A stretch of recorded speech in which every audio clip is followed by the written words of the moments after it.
Hello everyone, we are solving some problems which have been asked in the AKTU examination. 2018-19 में long answer type में question पूछा गया है कि what is a height balance tree, why height balancing of tree is required, create an AVL tree for the following elements.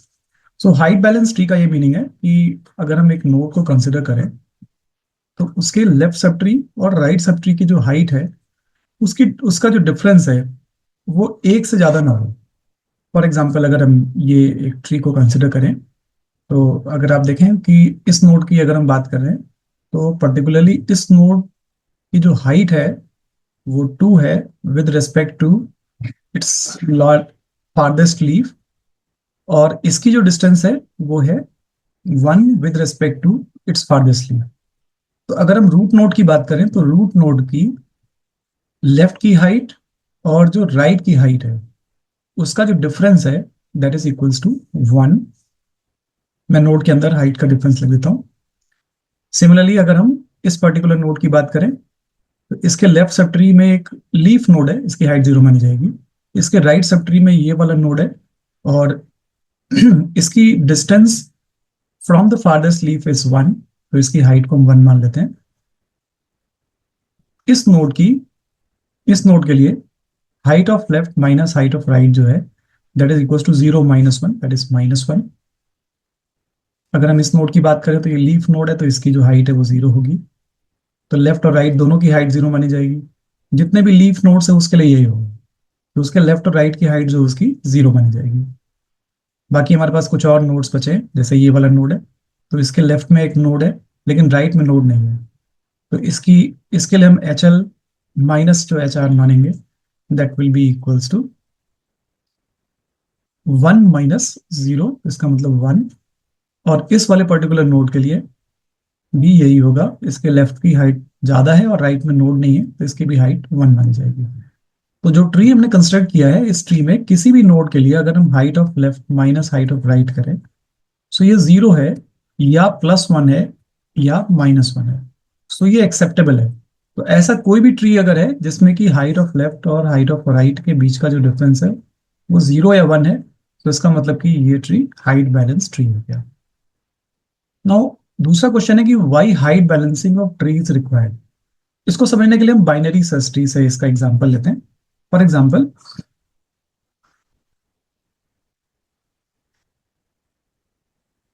हमने मान लीजिए कि एक बाइनरी सर्च ट्री लिया और इस बाइनरी सर्च ट्री में जो नोड्स हैं वो मैक्सिमम नोड्स लेफ्ट की तरफ, फॉर एग्जांपल दिस। तो ऐसा जो ट्री होगा ये हमारा स्क्यू ट्री होगा, इसको हम कहेंगे कि this is the skew tree. और चूंकि लेफ्ट की तरफ ओरिएंटेड नोड्स है इसलिए हम कहते हैं कि ये लेफ्ट स्क्यू ट्री है। तो अगर किसी नोड को लेट से आपको 10 को सर्च करना है सो 100 से सर्च आप स्टार्ट करेंगे, मतलब रूट नोड से सर्च स्टार्ट करेंगे। रूट से आप लेफ्ट की तरफ जाएंगे, 10 50 से भी छोटा है तो उसके भी लेफ्ट में जाएंगे, ये 40 से भी छोटा है तो उसके लेफ्ट में जाएंगे, 20 से भी छोटा है तो उसके लेफ्ट में जाएंगे। तो ये जो नोड आपको मिल रहा है वो लास्ट लेवल में आपको मिल रहा है। और अगर ट्री स्क्यूड है तो ट्री की जो हाइट होगी that will B order of number of nodes. लेकिन अगर मान लीजिए कि ट्री बैलेंस्ड होगा, फॉर एग्जाम्पल ट्री अगर हमारा बैलेंस्ड होता तो उस केस में जो ट्री की हाइट होती वो लॉग एन होती। जो सबसे लंबा पाथ आप इस केस में सर्च के लिए फॉलो करते वो रूट से लीफ की तरफ होता, और इस पाथ की जो लेंथ होती that would have been log n +1। तो जो सर्च की जो कॉम्प्लेक्सिटी होती वो होती हमारी ऑर्डर ऑफ लॉग एन। तो अगर ट्री स्क्यूड है तो जो सर्च की कॉम्प्लेक्सिटी वो ऑर्डर ऑफ एन है। लेकिन अगर ट्री हाइट बैलेंस्ड है तो उस केस में ट्री की जो सर्च की कॉम्प्लेक्सिटी होगी वो maximum order of log n हो सकती है। तो हाइट बैलेंसिंग इसीलिए रिक्वायर्ड है कि हम चाहते हैं कि जो सर्च की कॉम्प्लेक्सिटी हमारी हो वो मिनिमम हो। ओके, तो लॉग एन हो सकती है अगर हाइट बैलेंस्ड है, एन उस केस में हो सकती है जिस केस में ट्री की हाइट ट्री स्क्यूड हो लेफ्ट की तरफ या राइट की तरफ, या ट्री बैलेंस्ड ना हो। नाउ नेक्स्ट क्वेश्चन को हम सॉल्व करते हैं। यहाँ पे एक आ जा रहा है कि आपको एक एविल ट्री कंस्ट्रक्ट करना है बाय द गिवन कीज। अभी जो कीज गिवन है इसके हिसाब से एविल ट्री कंस्ट्रक्ट करने के लिए आप इनकी ऑर्डरिंग कर दीजिए। लेट से हमने कहा कि A is 1, B is 2, C is 3, D is 4, and E is 5। इसके बाद नेक्स्ट एफ है, उसको 6 मान लीजिए। इसके बाद ऑर्डर में कौन सा की आएगा आप खुद ही सोचिए। तो इस केस में U V W X Y Z. So we आया तो वी हमने 7 माना, डब्ल्यू को हमने 8 माना, एक्स को हमने 9 माना, वाई को हमने 10 माना और जेड को 11।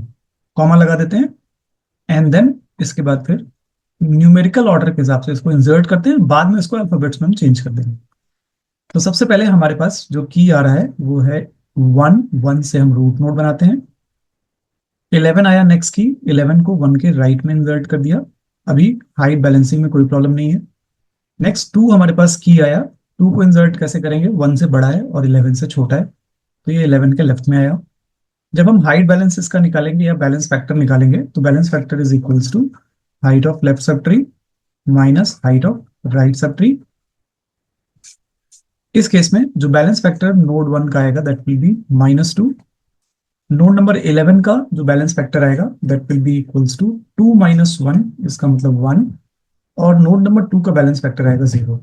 यहाँ पे एक नोड अनबैलेंस है और अनबैलेंस नोड के रेस्पेक्ट में इंसर्शन हुआ है राइट के लेफ्ट में, इसलिए हम आर एल रोटेशन करेंगे।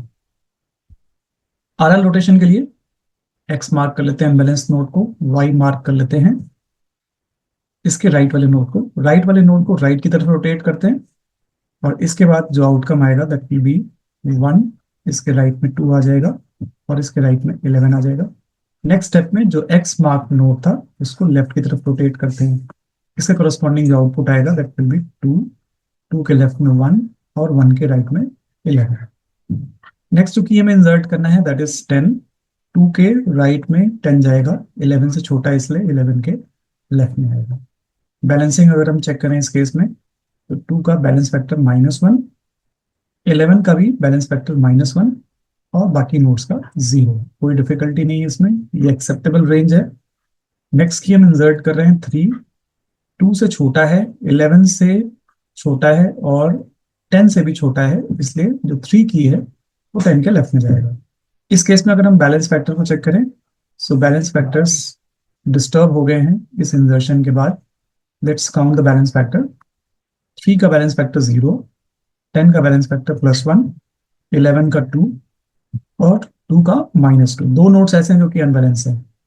अनबैलेंस नोट के रिस्पेक्ट में इंसर्शंस अगर हम चेक करेंगे तो रोटेशन डिसाइड नहीं कर पाएंगे, तो हम एक काम करते हैं कि जो नोट इंसर्ट हुआ उसके रिस्पेक्ट में देखते हैं कि नियरेस्ट अनबैलेंस नोट कौन सा है। तो 3 इंसर्ट हुआ है और 3 के रिस्पेक्ट में नियरेस्ट अनबैलेंस नोड 11 है।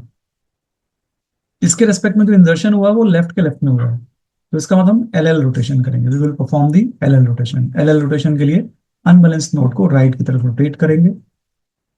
इसके कोरस्पॉन्डिंग जो आउटपुट आया वो 2 है, 2 के राइट में 10, 10 के लेफ्ट में 3 और 10 के राइट में 11।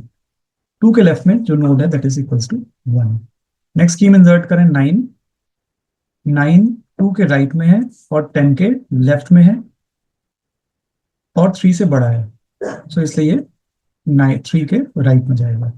इस केस में अगर हम देखें कि कोई नोड अनबैलेंस हुआ है क्या, सो 1 वाले का बैलेंस फैक्टर है 0, 9 वाले का 0, 11 वाले का 0 क्योंकि ये लीफ नोड्स हैं। 3 का बैलेंस फैक्टर -1, 10 का भी बैलेंस फैक्टर +1 क्योंकि लेफ्ट की हाइट एक ज्यादा है राइट से। 2 का बैलेंस फैक्टर होगा -2। इस केस में जो इंसर्शन हुआ है अनबैलेंस नोड है हमारा 2 वाला, -2 इसका बैलेंस फैक्टर आ रहा है। इसके रिस्पेक्ट में जो इंसर्शन हुआ है 9 का वो हुआ है राइट के लेफ्ट में। इस केस में इंसर्शन हुआ है राइट के लेफ्ट में, इसलिए हम आर एल रोटेशन करेंगे। हालांकि अगर आप देखें पूरा तो राइट के लेफ्ट के राइट, लेकिन हम क्या करते हैं कि फर्स्ट 2 को पिक करते हैं, तो फर्स्ट 2 के अकॉर्डिंग जो इंसर्शन हुआ वो आर एल रोटेशन हम करेंगे। तो आर एल रोटेशन के करस्पॉन्डिंग अगर हम इसको एक्स मार्क करें और इसको वाई, तो वाई को हमें राइट की तरफ रोटेट करना है। अगर हम वाई को राइट की तरफ रोटेट करेंगे तो आउटकम आएगा 2 के राइट सब ट्री में आ जाएगा 3, 3 के राइट सब ट्री में आ जाएगा 10 और 11 वाला सब ट्री, ये 10 वाला पूरा सब ट्री आएगा। 3 के राइट में ऑलरेडी 9 था, तो इस 9 को हम रोटेटेड नोड 10 के लेफ्ट में लगा देते हैं। 2 के लेफ्ट में ऑलरेडी 1 है, इसको ऐसे हम रख देते हैं। नेक्स्ट स्टेप में हमें क्या करना है, नेक्स्ट स्टेप में जो एक्स नोड है उसको लेफ्ट की तरफ रोटेट करना है। एक्स नोड मतलब ये वाला नोड है। इसके करस्पॉन्डिंग आउटकम क्या आएगा, ये जो हमारा 3 वाला नोड है उसके लेफ्ट में 2 और 2 के लेफ्ट में 1, देन 3 के राइट में 10, 10 के लेफ्ट में 9 और 10 के राइट में 11। तो ये मेरा ट्री हो गया, बिल्कुल परफेक्टली बैलेंस्ड है। इसके बाद हम 4 को इंसर्ट करते हैं। 4 को जब इंसर्ट करेंगे तो वो 3 से बड़ा है, 9 से सॉरी 10 से छोटा है और 9 से भी छोटा है, इसलिए 4 इंसर्ट होगा 9 के लेफ्ट में। बैलेंस फैक्टर्स अगर आप मार्क करेंगे तो आप चेक करेंगे कि बैलेंस फैक्टर्स सही हैं सभी नोड्स के, किसी रोटेशन की जरूरत नहीं है। 8 को इंसर्ट करते हैं। 8 को इंसर्ट करने के लिए let's create the space here. 8 को अगर हमें इंसर्ट करना है सो 8 इंसर्ट होगा 3 से बड़ा है, 10 से छोटा, 9 से छोटा और 4 से बड़ा है। तो 8 हमारा यहाँ इंसर्ट हुआ। 8 के इंसर्शन के बाद कुछ नोड अनबैलेंस हो गए, तो जिस पाथ के अराउंड हमारा इंसर्शन हुआ उसी के बैलेंस फैक्टर डिस्टर्ब हुए होंगे, तो आप केवल उसी पाथ के अराउंड बैलेंस फैक्टर्स चेक कीजिए। 8 का 0, 4 का -1, 9 का +2, 10 का भी +2 और 3 का -1। तो जो दो अनबैलेंस नोड है उसके रिस्पेक्ट में नियरेस्ट अनबैलेंस नोड कौन सा है, इंसर्टेड नोड के 8 इंसर्शन हुआ था 8 का, इसके नियरेस्ट अनबैलेंस नोड है 9। 9 के रिस्पेक्ट में इंसर्शन हुआ है लेफ्ट के राइट में, तो we have to perform LR rotation. 9 के अराउंड अगर LR रोटेशन करेंगे, एक्स मार्क कर लीजिए इसको, वाई इसको, तो सबसे पहले ये जो वाई वाला नोड है इसको हम लेफ्ट की तरफ रोटेट करेंगे। एक काम करता हूं मैं, इस सब ट्री को मैं अलग से पिक कर लेता हूं एंड देन उसके बाद अटैच कर देंगे। तो 9, 9 के लेफ्ट में 4 और 4 के राइट में 8, ये एक्स है और ये वाई है। सबसे पहले मैंने वाई नोड को लेफ्ट की तरफ रोटेट किया, इसका आउटकम आएगा 9, 9 के लेफ्ट में 8 और 8 के लेफ्ट में 4। नेक्स्ट स्टेप में एक्स नोड को हम राइट की तरफ रोटेट करेंगे, उसका आउटकम आएगा 8, 8 के लेफ्ट में 4 और 8 के राइट में 9। ये सब इस ट्री को दोबारा से कंस्ट्रक्ट करते हैं आफ्टर द रोटेशन। सो 3 के राइट में 10 जैसा था वैसे ही रहेगा। 10 के लेफ्ट सब ट्री में चेंजेस आए हैं, 8, 4 एंड 9 जो भी रोटेशन के बाद का आउटकम आया है। 10 के राइट में ऑलरेडी 11 है। 3 के लेफ्ट में है 2, 2 के लेफ्ट में है 1 और जो नोट्स हैं वो बैलेंस्ड हैं इस केस में। आइए इंसर्शन करते हैं नेक्स्ट की का, दैट इज 5। सो 5 3 से बड़ा है, 10 से छोटा है, 8 से छोटा है और 4 से बड़ा है। तो 5 का इंसर्शन यहाँ होगा। ये थोड़ा सा डिफिकल्ट इंसर्शन मुझे लग रहा है, लेकिन इसके बाद हम बैलेंस फैक्टर्स को चेक करते हैं। जो पाथ फॉलो हुआ है इस पाथ के अराउंड हम सभी नोड्स का बैलेंस फैक्टर फाइंड आउट कर लेते हैं। सो 5 का बैलेंस फैक्टर 0, 4 का -1, 8 का +1, 10 का बैलेंस फैक्टर +2, 3 का भी +2, 3 का -2 सॉरी। सो अनबैलेंस नोड 2 है, लेकिन इंसर्टेड नोड 5 के रिस्पेक्ट में जो नियरेस्ट अनबैलेंस नोड है वो 10 वाला है। तो 10 के अराउंड हमारे रोटेशन होंगे। तो डिसाइड करते हैं कि 10 के अराउंड कौन सा रोटेशन होगा। तो यहाँ पे जो इंसर्शन हुआ है वो इंसर्शन हुआ है 10 के रिस्पेक्ट में राइट के सॉरी लेफ्ट के राइट, लेफ्ट के राइट, 10 के लेफ्ट के राइट में इंसर्शन हुआ है। तो हम फर्स्ट टू पे कर लेते हैं, LL रोटेशन करते हैं 10 के अराउंड। LL रोटेशन का मतलब क्या है कि इस 10 वाले नोड को मुझे राइट की तरफ रोटेट करना है। तो अगर मैं केवल इस सब ट्री को पिक करूं और इस सब ट्री को सब ट्री के हिसाब से रोटेशन करके इसको अटैच करते हैं। सो लेट्स से 10, 10 के लेफ्ट में 8, 8 के लेफ्ट में 4, 4 के राइट में 5। सब ट्री में किसी भी नोड को आपको स्किप नहीं करना है। तो मुझे LL रोटेशन मतलब कि 10 के अराउंड राइट की तरफ रोटेट करना है। इसका आउटकम होगा 8, 8 के राइट में 10 और 11। 8 के राइट में ऑलरेडी 9 था जो कि स्किप हो रहा है, तो हम स्किप नहीं होने देंगे उसको। क्या करते हैं कि उसको रोटेटेड नोट 10 के लेफ्ट में लगा देते हैं एंड देन यहाँ पे 4 एंड इसके राइट में 5। इसको हम अटैच कर देते हैं गिवन ट्री के।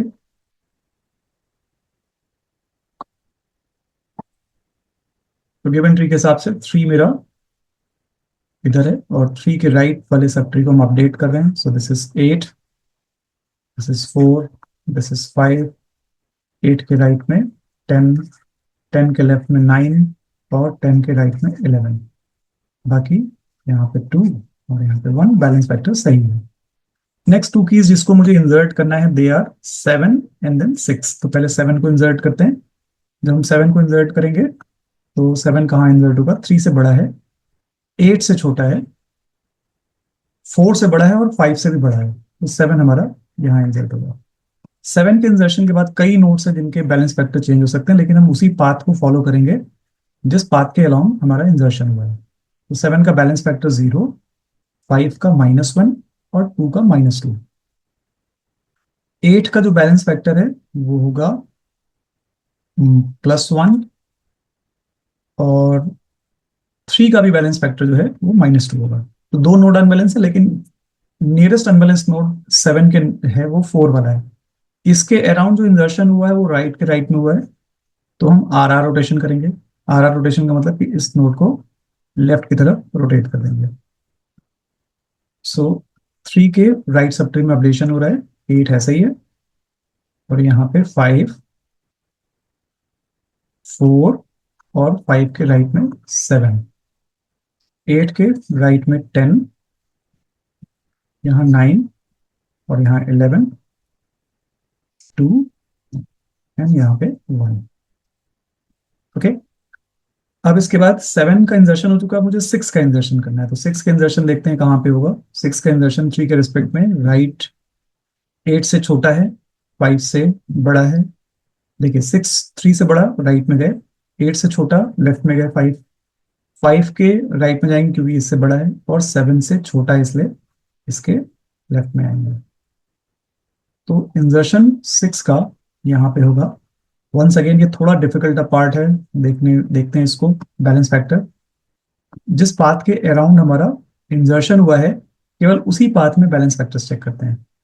6 का बैलेंस फैक्टर 0, 7 का +1, 5 का -1, 8 का बैलेंस फैक्टर +1 और 3 का जो बैलेंस फैक्टर है, अगर आप ध्यान से देखें कि 3 का लेवल 0, 2 का लेवल 1 और 1 का लेवल 2। तो हाइट ऑफ लेफ्ट 2 मान लेते हैं।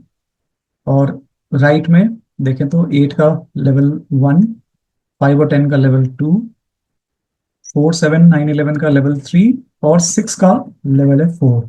So this will be 2 -4। इसका मतलब कि 3 वाला जो नोड है वो अनबैलेंस हो गया, इसका बैलेंस फैक्टर है -2। Let's mark it with red. तो ये बैलेंस फैक्टर इसका -2 हो गया है।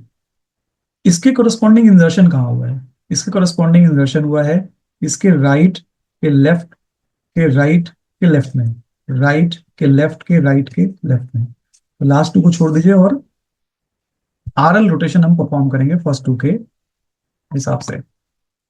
ओके, सो राइट लेफ्ट या आरएल रोटेशन हम करेंगे। आपको पता है कि आरएल रोटेशन में क्या करना होता है। तो आइए सबसे पहले इस सब ट्री में मार्क करते हैं एक्स और वाई। ये एक्स है और इसके राइट वाला नोड वाई है। आरएल आरएल रोटेशन में सबसे पहले हम राइट की तरफ रोटेट करते हैं वाई नोड को। तो वाई नोड को हम राइट की तरफ रोटेट करने जा रहे हैं।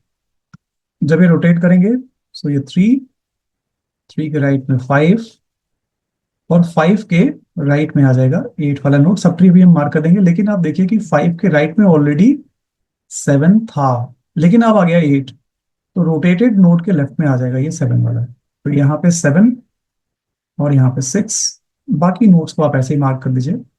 8 के राइट सब ट्री में है 10, 10 के लेफ्ट सब ट्री में है 9, इसके लेफ्ट सब ट्री में है राइट सब ट्री में 11, फिर 5 के लेफ्ट सब ट्री में है 4, यहाँ 2 और यहाँ पे 1। तो अभी हमने आर रोटेशन कर लिया, एल रोटेशन नहीं किया है। एक्स नोड मेरा ये वाला है तो इसके कोरस्पॉन्डिंग हम लेफ्ट रोटेशन करेंगे। जब हम लेफ्ट रोटेशन करेंगे तो लेफ्ट रोटेशन के कोरस्पॉन्डिंग नया रूट जो बनेगा दैट विल बी 5। 5 के लेफ्ट में आ जाएगा ये 3 वाला सब ट्री, लेकिन 5 के लेफ्ट में ऑलरेडी 4 था। तो रोटेटेड नोड 3 के राइट में आ जाएगा ये नोड। अगर लेफ्ट था तो ये राइट आ जाएगा, बाकी नोट्स एकदम वैसे ही रहेंगे। सो 8, 7 और 6, 8 के राइट में 10, 10 के लेफ्ट में 9 और 9 के राइट में 11। So this is the constructed tree, AVL tree, और इसमें सभी नोड्स के बैलेंस फैक्टर करेक्ट है। So this was a bit difficult question which was asked in the AQ2 exam, but if you hold your control and अगर आप सही rotations को pick करेंगे तो आप निश्चित रूप से करेक्ट ट्री बना लेंगे। एक करेक्शन हमें करना पड़ेगा कि जो हमें एग्जाम्पल गिवन था उस एग्जाम्पल में हमें अल्फाबेट्स गिवन थे। सो हमने ABCDE जिसको हमने 1 2 3 4 5 माना था, तो जो भी 1 2 3 4 5 है पहले आप उसको रिप्लेस कर दीजिए ABCDE से। जैसे 1 को हम रिप्लेस कर देंगे A से, 2 को B से, 3 को C से, 4 को D से और 5 को E से। इसके बाद हमें कुछ और रिप्लेसमेंट्स करने हैं। यहाँ पे गिवन है F6 है, V7 है, F6 एंड V7। तो इसको भी मार्क करते हैं, F is 6 and V is 7। Then 8 is W, 9 is X, this is Y and this is Z। तो आप ट्री को रिप्लेस कर दीजिए, आप नंबर वाला ट्री अलग से बनाइए और अल्फाबेट वाला ट्री इसके बाद अलग से बनाइए। आंसर आपका अल्फाबेट्स के साथ ही आना चाहिए। So thanks for watching this video.